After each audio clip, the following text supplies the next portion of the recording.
ನಾವಿರೋ ಈ ಕಾಲಕ್ಕೆ ಬೇಕು. ಇನ್ನೊಂದು 50 ವರ್ಷಗಳು ಕಳೆದರೆ ಬೇಕಾಗದೇ ಇರಬಹುದು, ಸದ್ಯ ನಮ್ಮ ಸಮಾಜಕ್ಕೆ ಬೇಕು. ಯಾಕೆಂದರೆ ಇದಿನ್ನೂ ಮೊದಲ ಪೀಳಿಗೆ, ಮುಗ್ಧವಾದ ಪೀಳಿಗೆ. ಒಂದು ಅಪರಿಚಿತ ಜಗತ್ತಿಗೆ ಹೆಜ್ಜೆ ಇಡ್ತಿದೆ.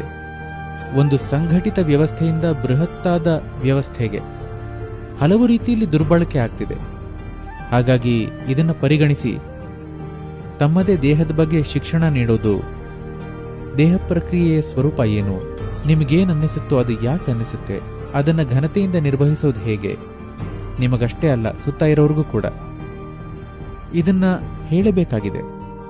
ಇಲ್ದಿದ್ರೆ ಅವರು ಏನೇನೋ ಮಾಡ್ತಾರೆ, ಆಮೇಲೆ ತಮಗೆ ನೋವು ಮಾಡ್ಕೋತಾರೆ, ಪಶ್ಚಾತ್ತಾಪ ಪಡ್ತಾರೆ, ನರಳಾಡ್ತಾರೆ. ಇವೆಲ್ಲ ಆಗುತ್ತೆ. ಯಾವ ರೀತಿಯಲ್ಲಿ ಹೇಳ್ಕೊಡ್ಬೇಕು ಅನ್ನೋದು ಕಾಲದಿಂದ ಕಾಲಕ್ಕೆ ಬದಲಾಗುತ್ತೆ. ಈಗ ಆ ಹೊಣೆ ಶಾಲೆಗಳ ಮೇಲಿದೆ. ಯಾಕೆಂದ್ರೆ ಕುಟುಂಬ ವ್ಯವಸ್ಥೆ ಮೊದಲು ಇದ್ದಷ್ಟು ಸಂಘಟಿತವಾಗಿ ಇಲ್ಲ. ಅದೀಗ 2, 3 ಅನ್ನುವಲ್ಲಿಗೆ ಬಂದು ನಿಂತಿದೆ. ಅಂತಹ ಗಾಢ ಸಂಬಂಧ ಹೊಂದಿದ್ದ ಹೊರತು ಕುಟುಂಬದಲ್ಲಿ ಇವೆಲ್ಲ ಕಷ್ಟವಾಗುತ್ತೆ.